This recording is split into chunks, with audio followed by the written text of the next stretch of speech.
At the end of World War II, there was a shocking execution method deployed in public inside Hungary and Czechoslovakia, which turned the stomachs of those who witnessed the proceedings. Pole hanging was utilised inside these nations, and it was known as the Austrian gallows. There were some barbaric figures who had caused a significant amount of terror and pain, who were taken to the large vertical post, and in front of thousands were left suspended by their necks. This included former members of evil governments who conquered lands, and also a number of women, and some of their crimes have not yet been fully documented and understood today. In this documentary compilation, we look at 5 of the most disturbing pole hanging executions used against World War II criminals.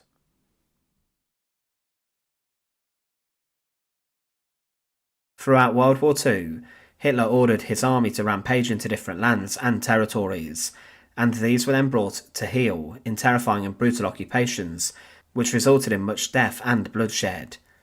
Czechoslovakia was occupied by the Germans, and Hitler in 1939 declared the Protectorate of Bohemia and Moravia, and this left the nation powerless to German occupation and governance, and the country was known as the Arsenal of the Reich, as it was intended to produce a huge amount of armaments, weapons and equipment for the Wehrmacht and overall German war effort. Ruthless Nazi overseers such as Reinhard Heydrich were brought in to oversee these nations, and he brought with him a reign of terror which was intended to keep the country productive and to keep the Czech people at heel. Terrifying persecution laws were brought in, and it was common to see people hanging in the streets to send a clear message to people to stay in submission and to not resist. Herta Kasperova was born on the 21st of June 1923 in the town of Trieste, and her father had a humble job working on the railways. However, Herta from birth suffered a disability, and she walked with a limp caused by her right leg, and because of this, while she was at school she was bullied and treated terribly by other students. Her family spoke Czech and also German, and because of this, when Hitler seized control of the Sudetenland following the Munich conference, she and her family were seen as favourable by Hitler. He wanted German families to live inside of these lands, and Herta was given Reich citizenship because of her German origins and roots. She was of dual nationality and was also part of Hitler's Reich. She even changed her surname to Kasper to make it sound more German too. But in 1940, she started a new job inside of an office of the German criminal police in a town named Jihava, and she served as an interpreter. As she could speak Czech and German, she was seen as useful by the Gestapo, and with this she was involved in interrogations of many Czech people who were suspected of being involved in the resistance, and because of this she was now openly collaborating with the Nazi enemy. The Gestapo were known for roughly treating those who were suspected of being in defiance to the Nazi regime, and many people were tortured to death or were executed for their involvement. Herta was now involved in the business of working for the Gestapo, and she was an important cog in securing the deaths of many Czech people. Many of those who worked with the Gestapo, the SS or the Nazis, in any capacity, were seen as the worst of the worst, and many were hunted at the end of the war to be executed for their collaboration with the enemy. She continued to translate for the Germans for a number of years, but at the end of the Second World War, as the Red Army were moving towards Herta's hometown, she quickly left her job and went back to living with her parents in Trieste. But after the Prague Uprising, there were many different pockets of resistance in Trieste, and they targeted those who had helped the Germans throughout the occupation.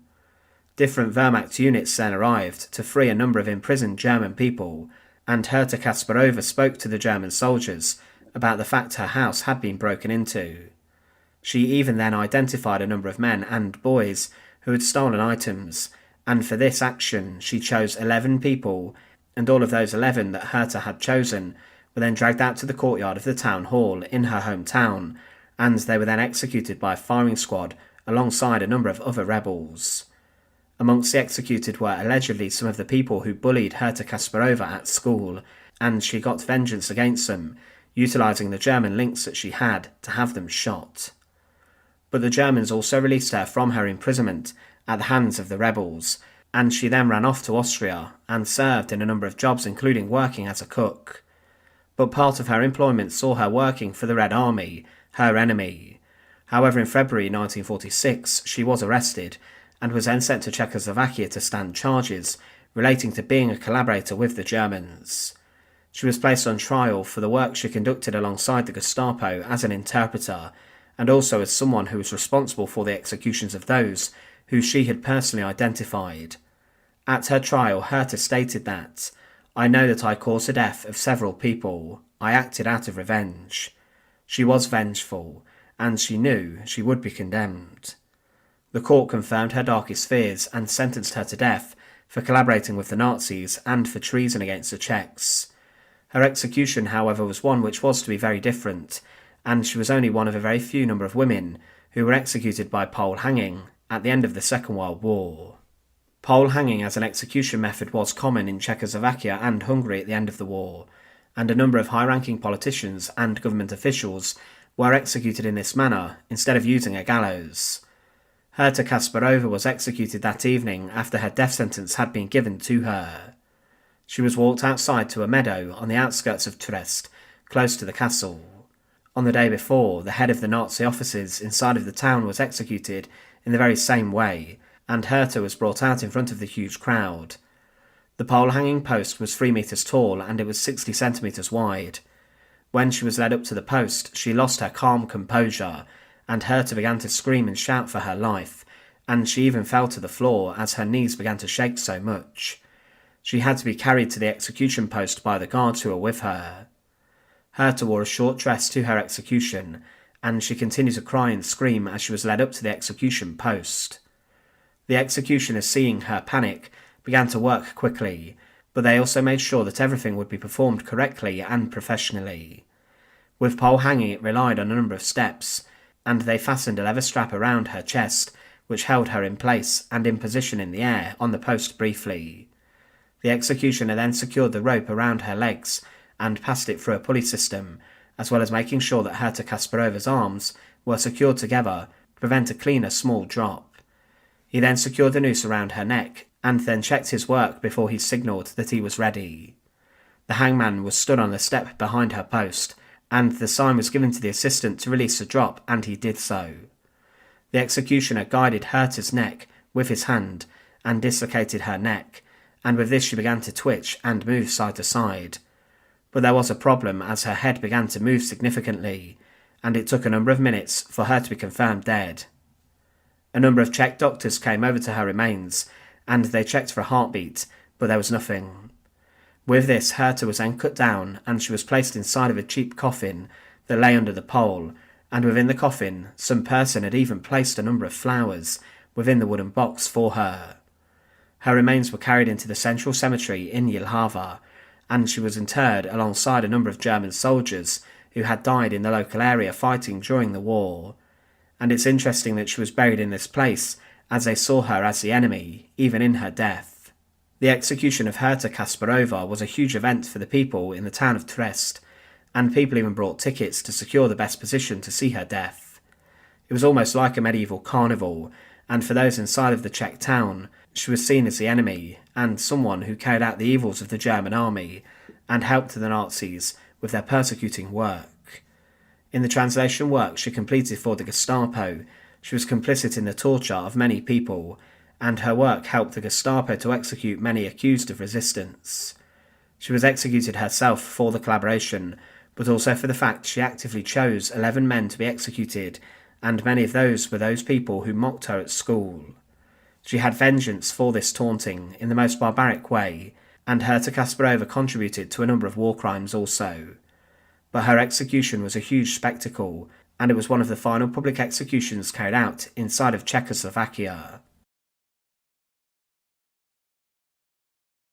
Kurt Daluege was born on the 15th of September 1897, and little is known about his early life.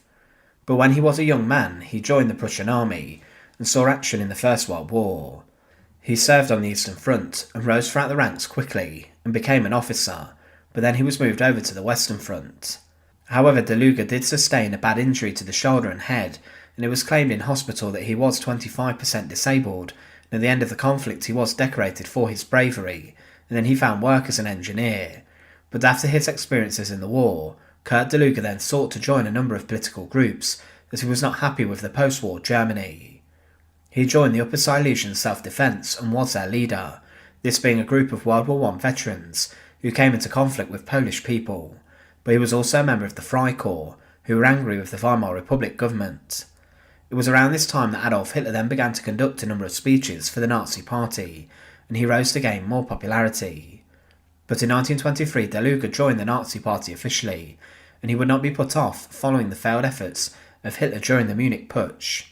He then joined the Berlin Front, which was a detachment of SA members who had been outlawed following the failed revolution.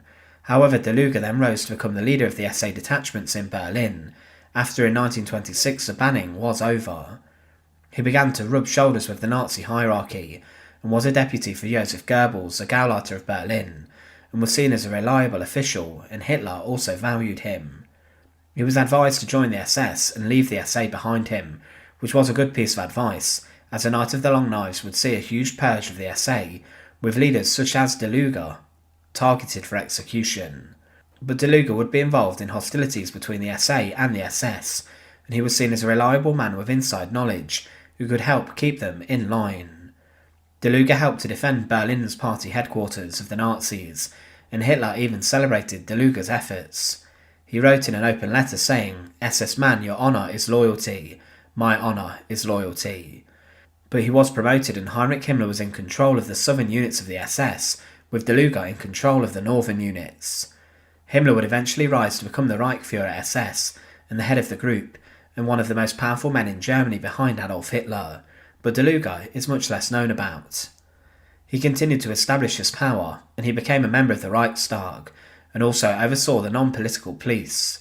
But Daluege during the Night of the Long Knives would also be ruthless against his former friends and allies, and he helped the police to become a Nazi police with their ideology and political beliefs instilled into the officers. Further power and influence came, and then Himmler appointed Daluege as the chief of the Orpo, or the Order Police, and he was now in control of all of the uniformed police officers under the Nazi-controlled lands. Around 1939, with the outbreak of the Second World War, he had control of around 120,000 police officers, and many of these were virulent and brutal Nazis, intent on keeping people down and against dissenting against the Nazi regime. But as the Second World War continued, he was involved in some of the horrific war crimes and executions inside of occupied lands. He personally witnessed a number of mass shootings of Jews in Poland and Belarus, and he also helped to organise large-scale deportations. Daluege's signature was also present on a number of orders for people to be sent to concentration camps and also to be moved into ghettos, and he also witnessed much of the senior Nazi meetings in which they discussed the expansion of the Holocaust. But inside of Czechoslovakia, Daluege became a brutal and barbaric overseer. Following the assassination of Reinhard Heydrich, the Reich Protector of Bohemia and Moravia, Daluege was named Deputy Protector in 1942. A state of emergency occurred following this, and dozens of people were executed in reprisal. It was decided that the revenge attacks would be centred on a number of villages, and those who it was believed had helped to hide the assassins of Heydrich. The Nazis would execute all adult men, deport the women to the concentration camps, and send those children who they believed were suitable to SS families, and they would then burn down the villages to the ground. Daluege was a man who ordered the SS officers to assault the villages of Lidice and Lazaki. The chaos in the villages occurred, and it was horrific, and all of the men of Lidice were rounded up and taken to a farm. Mattresses were taken from the homes and were put up against the wall of the barn to stop bullets ricocheting. Then the shooting occurred at 7 a.m. on the 10th of June 1942, and groups of 5 men were brought in at a time for their execution. This was then said to have been too slow, so groups of 10 were then executed together. Only 3 male villagers survived, and 203 women and 105 children were moved to a nearby school. Children were ripped away from their mothers, who were then placed on vehicles and taken to concentration camps. But a lot of the children who were not said to have been suitable to be Germanised were then sent to the Chelmno extermination camp, where over 80 were slaughtered in gas vans. The villages were burned to the ground and destroyed with explosives, and all animals were also slaughtered. Gold teeth were even ripped from the deceased victims, and Lazaki experienced the same treatment as Lidice weeks later, after a radio transmitter was found nearby, and this had allegedly been used by Heydrich's assassins. Daluege, though, terrorised the Czech people, and he was a man who could carry out the brutal will of Adolf Hitler. He continued in these roles he had until May 1943, and then he suffered a huge heart attack and almost died. He spent a long time recovering, and Hitler relieved him of his jobs and offices, and he was even given a large property to recover at by Hitler. But at the end of the Second World War, Kurt Daluege was arrested by British forces in Lübeck. He was transported first to Luxembourg and was then moved again to Czechoslovakia to face up to his crimes that he had inflicted upon the Czech people when he served as a protector of Bohemia and Moravia. He was brought to trial for his crimes against humanity, and at trial he was ignorant, and it was claimed that 3 million police officers were loyal to him and saw him as a powerful figure like Heinrich Himmler. But Daluege, when accused of the charges, said he was just following the orders given to him from Hitler, and he was ignorant, saying he committed no crime. But then he was sentenced to death, and he was convicted of all of the charges. The day after he was found guilty, Kurt Daluege was executed. He was taken and held inside of Pankrak prison briefly in Prague, and during the war this had been a Gestapo interrogation centre. He was taken out of his prison cell and into the courtyard, and there were hundreds of people who had gathered in the prison courtyard to witness the death and execution of Daluege. The crowd was made up of many other guards too, and Daluege was led out by some to the execution post or pole, and he was then to be executed using the pole hanging method. He did not die on the gallows of a trapdoor, and the method would see Daluege secured to a post using ropes, which were passed through a pulley at the bottom of the pole. Daluege was then hoisted up to the top of the pole by a sling across his chest, and a noose was placed around his neck. Then the chest sling was released from around Daluege's body, and he then plunged and jerked downwards, and his head was guided down by the executioner's hands, and he dislocated Daluege's neck. There was a huge crowd that witnessed Daluege's execution, and his death was performed very efficiently. Within minutes of being handed over to the executioner, he was pronounced dead. Kurt Daluege was one of the most brutal and ruthless Nazis of the Second World War, and he was a man who was well thought of by Adolf Hitler. He had a huge amount of power as he presided over more than 100,000 police officers as the head of the Order Police, but inside of Czechoslovakia he reigned over the lands with brutality and terror and was responsible for a number of horrific war crimes, and for these actions he would be executed inside the courtyard of Pankrak prison. Andras Kun was born in November 1911, and from a young age it was clear he was destined for a career inside of the church. He attended a seminary in Rome, and he then later moved on to train as a priest in a Franciscan monastery. As a young man he was incredibly religiously devoted and peaceful, but then in 1943 he was expelled from the monastery, and he went back to Hungary and moved specifically to Budapest.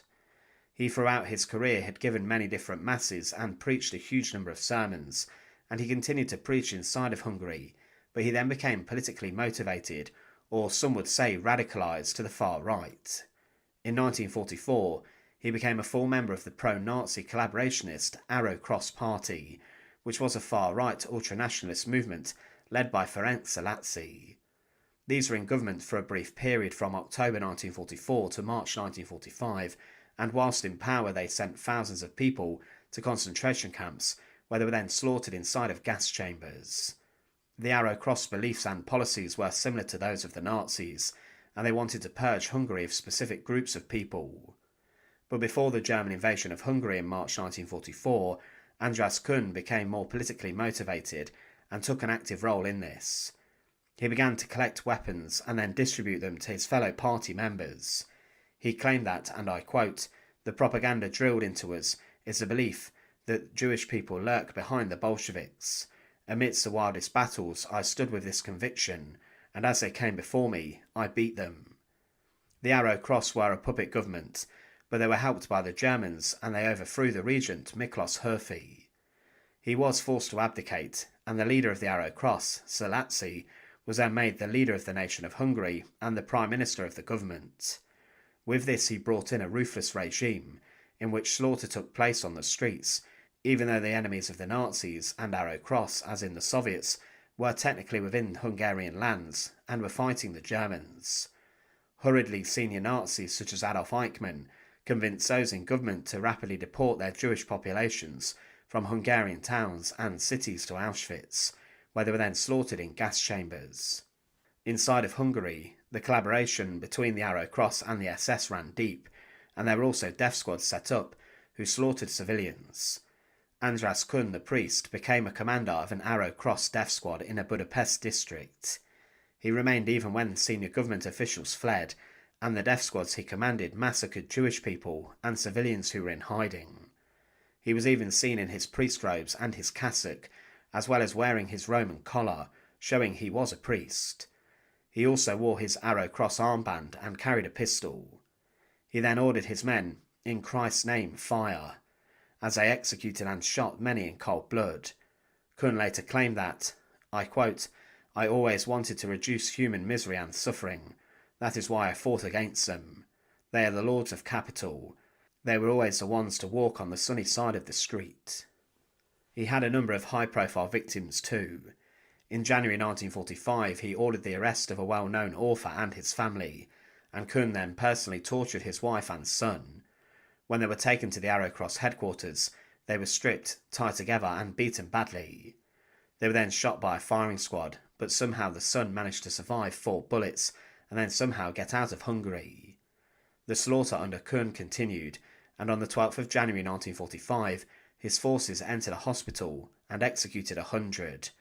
They also abducted 500 Jewish people, lined them up on the banks of the Danube River, and when Andras Kun gave the order to fire, you can imagine what happened next.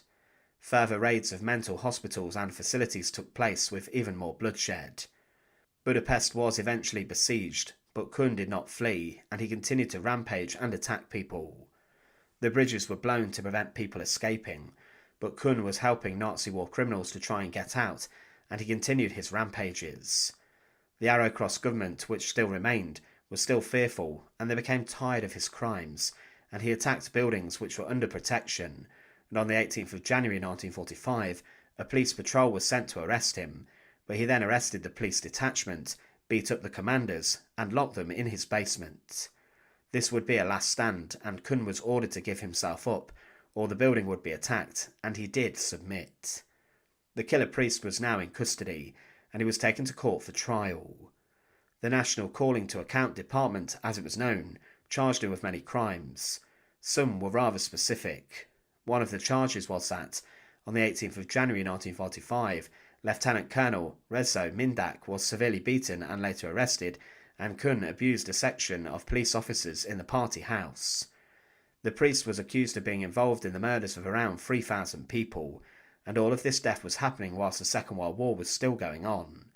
He was initially spared execution by the intervention of Ferenc Szalasi, and he was sentenced to 15 years in prison. But when the Soviets captured Budapest, Andras Kun was released, as they thought he was just a priest.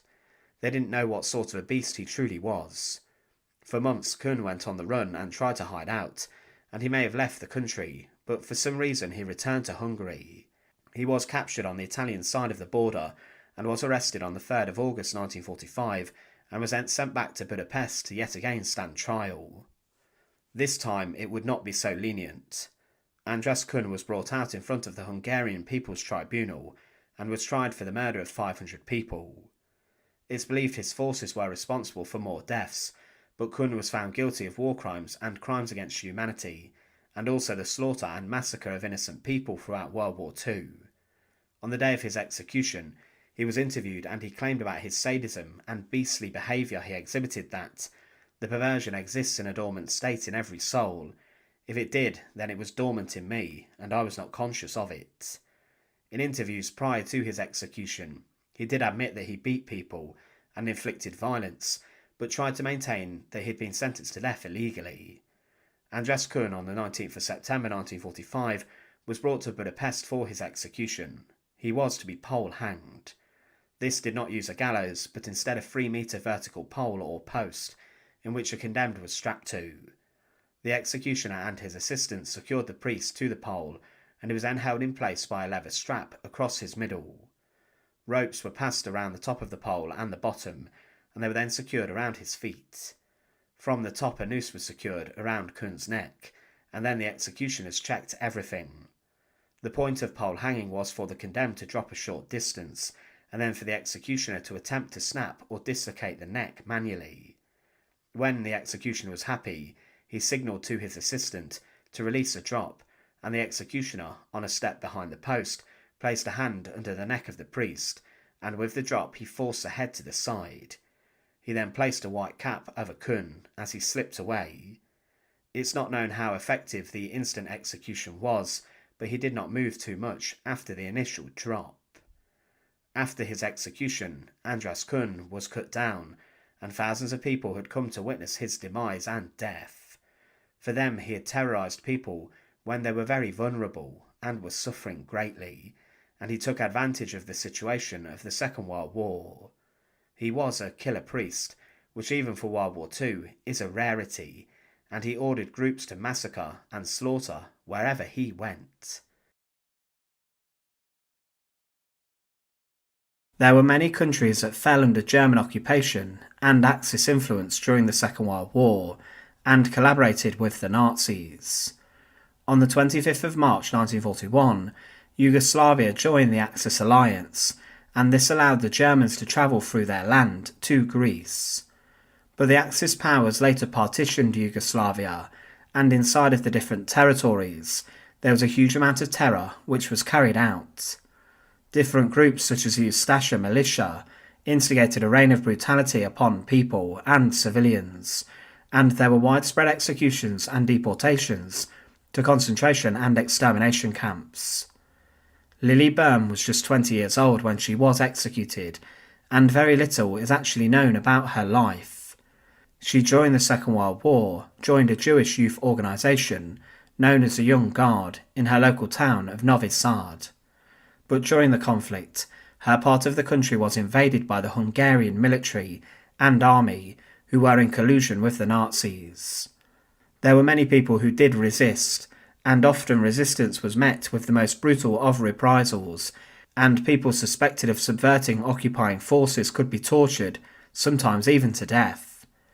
Lili Böhm got involved in the organisation of resistance activities against the Hungarians, and she also took part in groups who sabotaged Hungarian soldiers. This was a crime that carried the death sentence, and Lili Böhm knew how dangerous it was for her to resist. Being a woman too, she knew that she could be subjected to other horrors if she was also caught. But it was not long before she fell into the hands of her enemies. On the 20th of September 1941, Lili Böhm was caught by the Hungarian gendarmerie and the occupying police forces. Specifically on her person, she was carrying a weapon, and further investigations turned up that she was part of resistance cells, and that she was either harbouring and hiding weapons for resistors, or that she intended to use the weapon against Hungarian occupation forces. It's not known specifically what her intention was that day, but the crime of carrying a weapon was enough for her to be sentenced to death. It's assumed that she had a rough ordeal in prison locked up too, and the military court confirmed her execution. For a couple of months, Lili Böhm was left inside of a Hungarian-occupied prison in Újvidék, and she was held alongside other suspected resistors, but she was to be executed by pole hanging. On the 25th of November 1941, Lili Böhm was led out of her prison to her execution, and she was accompanied by a number of guards. Some of them walked her to the execution post, and she was greeted by the executioners who would take her life on the post. There was a large crowd gathered by the occupying forces to witness her execution, and the soldiers hoped that seeing this 20-year-old woman be executed in front of them would be enough to put the crowds off committing serious offences, and most importantly, prevent them from joining resistance groups and cells. With regards to Lili Böhm's execution method of pole hanging, it was a variation of the short drop execution method, and it was used inside different lands and countries, such as Hungary and Czechoslovakia. It used a pole or post for the gallows, and there were different steps for it to be carried out. It was referred to as a Vergelegen, which translates as the strangling gallows, and it appeared to crowds a rather brutal execution method. There were a number of steps, and the condemned was brought to the post or pillar, which was usually 3 meters tall, and then ropes were attached to the condemned. A rope was attached around their feet, and it was then secured through a pulley system at the bottom and base of the post, and the condemned were held in the air by a chest sling, which passed over their body and under their arms. This held them still before the drop, and then the noose was secured around the neck of the victim, and the noose was secured to a hook at the top of the pole, and then the death sentence was usually read. Next, the chest sling was released, and the victim then jerked downwards, and the assistant executioner used a foot rope to guide the fall, and the executioner was usually more senior and experienced, and he would be stood on the platform behind the post. It was his job to place the heel of his hand under the jaw of the condemned, and this would increase the force on the neck and make this greater at the end of the drop, and the executioner, it was said, would manually dislocate the neck of the condemned by thrusting and forcing their head to one side. Pole hanging was considered by some to have been a much more humane and quicker execution method than even using the gallows, and it took roughly around a minute for someone to die when performed successfully. It was this fate that Lili Böhm suffered. She was led up to the post and was held on it by a chest sling, and the executioner then secured the ropes around the pulley system and her body, and then the noose was secured around her neck. Her post, though, was not too tall, and it was certainly not 3 meters tall, and the executioner and his assistant then worked together to bring her life to an end. She was wearing a dark dress, and she had her arms secured to the post, and had no chance of escaping her fate on the execution post, as she was surrounded by many different Hungarian guards. These showed their collaboration to the Axis forces and alliance, as they were even wearing the classic German Stahlhelm, and to prevent people saving the young 20-year-old Lili Böhm, 2 guards stood directly next to her body, and they guarded closely over it. Lili Böhm was not the only woman who was subjected to a fate like this during the Second World War. There were many young women who were arrested and were seized for allegedly being involved in resistance against the Germans or the Axis forces. It was a very dangerous time, and Lili Böhm, let's remember, was a Jewish woman who knew the persecution that was coming if she did not join the resistance, and she fought the occupation that she was forced to live under.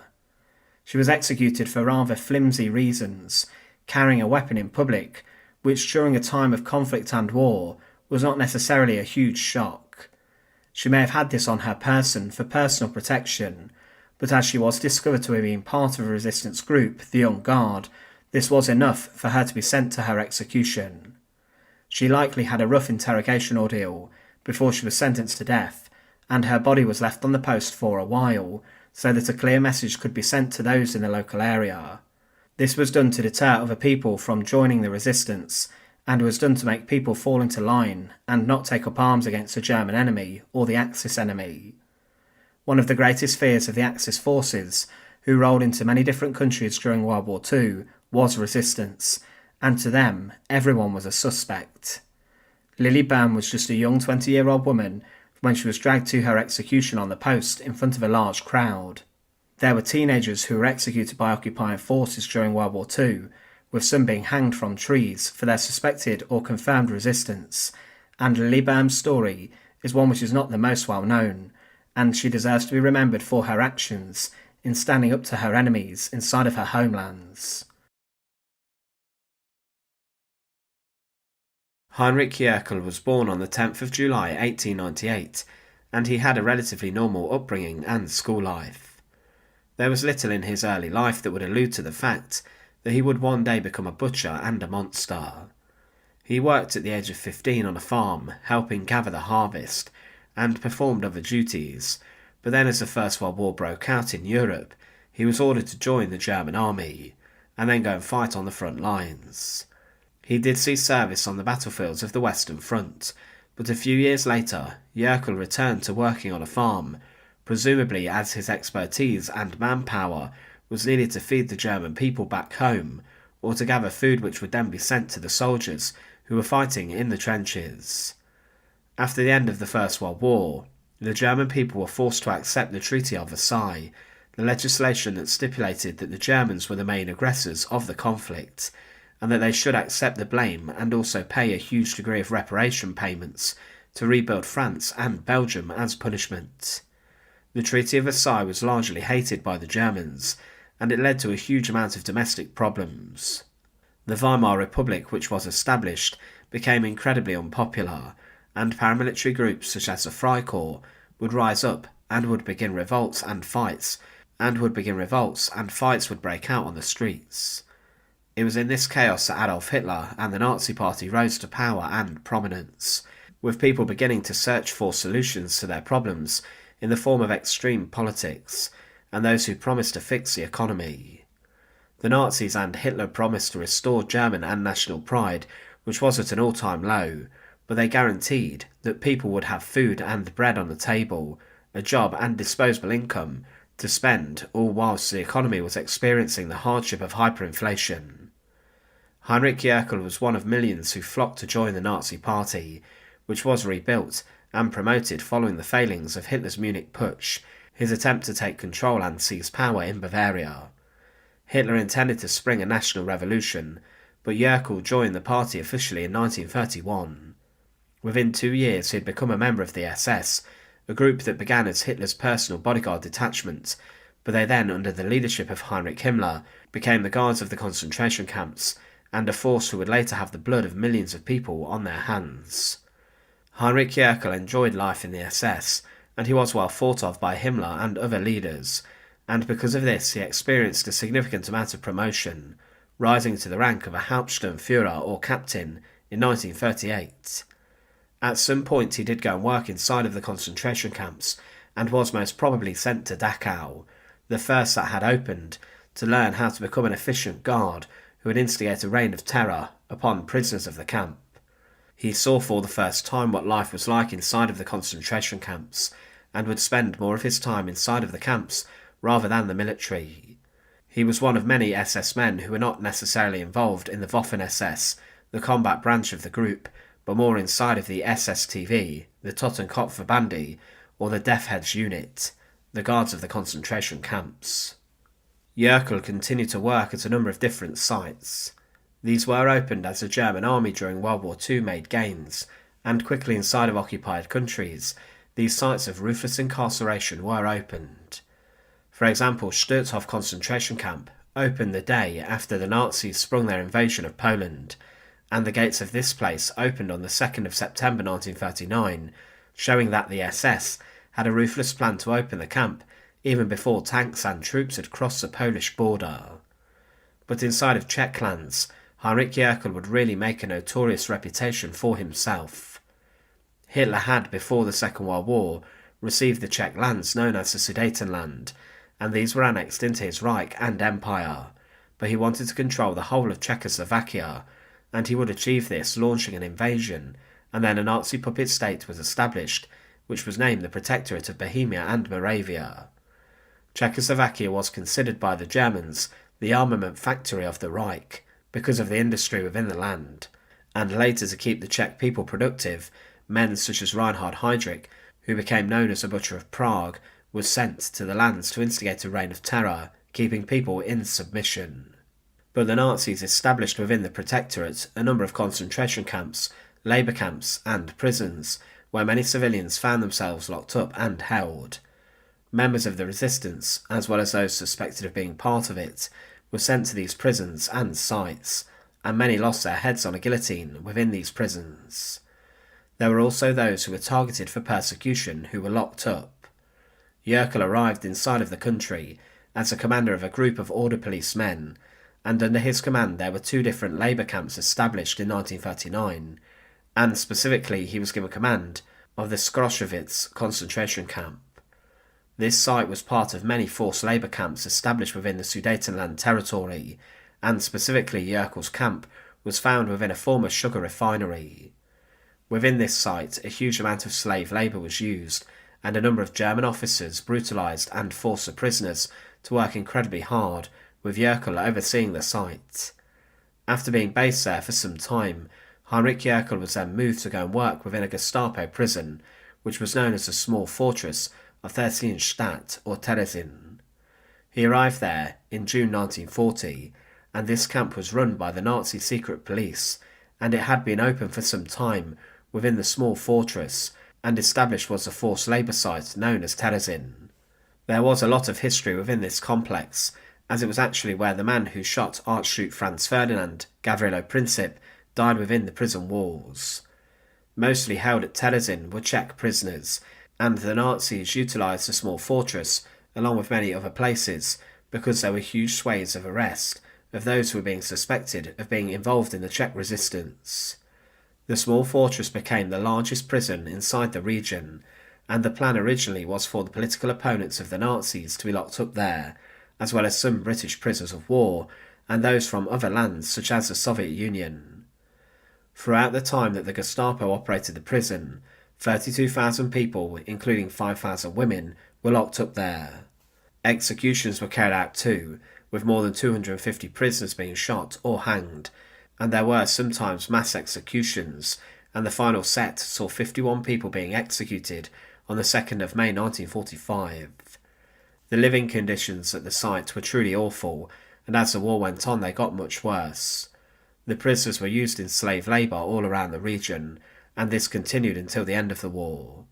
Through the starvation, torture and diseases, thousands were killed, and many would be sent to other sites to be slaughtered. Jöckel was made the commandant of the small fortress prison and concentration camp, and he oversaw the treatment of the inmates. Following the assassination of Reinhard Heydrich in Prague, the small fortress saw thousands of people being sent there, who were accused of being involved in the assassination of the Reich Protector. Thousands were sent to the camp, and this became very overcrowded. The small fortress was divided into different areas. The first courtyard was for male prisoners, and was used for roll call, which took place twice a day, and the inmates were divided by their nationality. Inside of a barrack building which was small, 90 prisoners were kept, and they slept on wooden plank beds, which were 3 stories high. Each barrack had only one toilet and one sink, and water was reused, meaning that disease spread very quickly, and dysentery raged inside the camp. Inmates were forced to live under harsh conditions, and this included no light within the barracks, meaning the rooms were kept completely in the dark, and there was no heating, and in winter it was freezing. The second courtyard of Jöckel's camp was used for prisoner administration, and when new inmates arrived, it was where they were processed and then admitted into the camp. Here the inmates handed over all their belongings, and they were given old Czech uniforms to wear, but female prisoners were permitted to keep the clothes that they were wearing.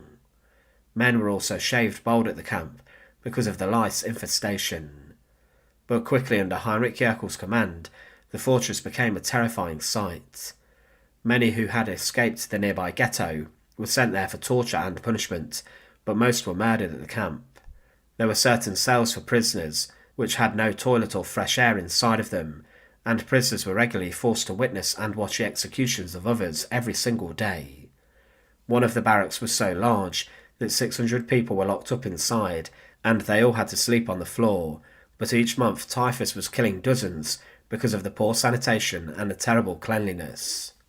Specifically as the commandant of the small fortress, Jöckel oversaw the torture, execution and punishment of prisoners, and introduced by him were 20 solitary confinement cells where torture occurred at the hands of other Gestapo guards. There was a small medical facility set up, but large amounts of the prisoner population were excluded from receiving treatment due to their nationality, and one of the most brutal parts of the site was the execution courtyard. Leading to this was the Gate of Death, which would be opened when prisoners were marched into the firing range. It was mostly through gunshot that prisoners were executed here, being murdered by Jöckel's firing squads, and he personally witnessed many of the proceedings. There was also a gallows set up within the site for hangings. He was selective with the work he handed out to specific prisoners, with certain inmates receiving the hardest and most difficult tasks, and many were exterminated through labour because of the work they were driven to do, with little food or supplies to sustain them. Heinrich Jöckel, being an ardent Nazi, remained at the camp until the end of the Second World War. As things turned against the German army following Stalingrad, things became much more severe at the small fortress, and Jöckel ordered 53 prisoners to be executed, and these were shot as he made his own arrangements to flee the camp for his own safety. 3 days before the Red Army overran the camp and town of Terezin, Jöckel had ran off, and he was someone who was being hunted by the authorities. He told his family to leave him and go back to Germany on their own, and he made his own way back, but was later arrested by the American authorities. At the end of the war, the Allies would extradite many Nazi war criminals back to countries where they committed most of their crimes, so they could be brought to justice in front of the people who saw most of their offences. Heinrich Jöckel was extradited to Czechoslovakia, who wanted to try him for war crimes. He was brought to trial for his crimes as a commandant of the small fortress, and was actually imprisoned and locked up inside of the very prison camp that he oversaw, in the cells for the Jewish prisoners, which was said to have been the worst, most cramped and dirty. Also arrested and imprisoned alongside him were Jöckel's wife and his eldest daughter, who were deemed to have been complicit in his crimes, and within the town of Litoměřice, Jöckel was brought to trial. The courtroom heard of his actions and crimes, and it did not take long before Heinrich Jöckel was sentenced to death for his actions. It was also not long before his execution took place, after the death sentence was given out. Near to the camp that Jöckel oversaw, there was an execution post which was found. Jöckel would be executed using the Czech pole hanging method. This was used instead of a gallows, and pole hanging was said by some executioners to have been much more efficient and quicker than using a crossbeam gallows with a trapdoor. They claim that death occurred within 1 minute, when it was carried out successfully. Pole hanging as a method was known as the Austrian gallows, and it was utilised heavily in Czechoslovakia. This did have a number of steps. Firstly, the condemned was taken up to the execution post or pillar, which was 3 metres high, and they were helped up onto the pole. A rope was attached around the condemned person's feet, and it was led through a pulley system at the bottom of the pole. The condemned was then hoisted to the top of the pole, and a chest sling held the condemned on the post, which was passed under their armpits. The noose was then secured around the prisoner's neck, and it was secured to a hook at the top of the pole. The chest sling would then be released, and the prisoner then jerked downwards, and the assistant executioner guided the fall through the use of a foot rope, and the executioner stood behind the condemned and placed the heel of his hand beneath the jaw of the prisoner in an attempt to increase the force on the neck of the condemned, and they would attempt to manually dislocate the neck. This was the fate that Heinrich Jöckel faced, and he was led up to the execution post on the 26th of October 1946. He was helped up onto it, and a large audience had gathered to witness the execution of the former commandant of the Terezin small fortress. Many of these people had loved ones who suffered at Jöckel's camp, and the executioner and his assistant then worked together to bring the life of the commandant to an end. They passed the ropes through a system of pulleys and secured the chest sling around his middle. The noose was then passed around his neck, and final checks were made to ensure that the execution would be successful. Once this was confirmed, Jöckel was sent on the short drop, and the executioner stood behind him and tried to dislocate his neck. He was on the execution post for a matter of minutes, as the drop was successful, and it was very quick. The pole hanging of Heinrich Jöckel was very successful, and his remains were then cut down from the post, and he was placed inside of a coffin once death had been confirmed. Heinrich Jöckel was the commandant of the small fortress concentration camp, a place where thousands of people died, and the sight was horrific in its treatment of the prisoners. He was one of many Nazi commandants who at the end of the war were brought to trial, and were given the ultimate punishment of execution for their actions, and he is remembered alongside men such as Rudolf Höss and Josef Kramer, who commanded concentration camps and paid for their crimes with their life, being executed in front of many witnesses. He was executed using pole hanging, very close to the camp which he oversaw. Thanks for watching. To support our channel, please make sure to subscribe, and once again, thank you so much for watching.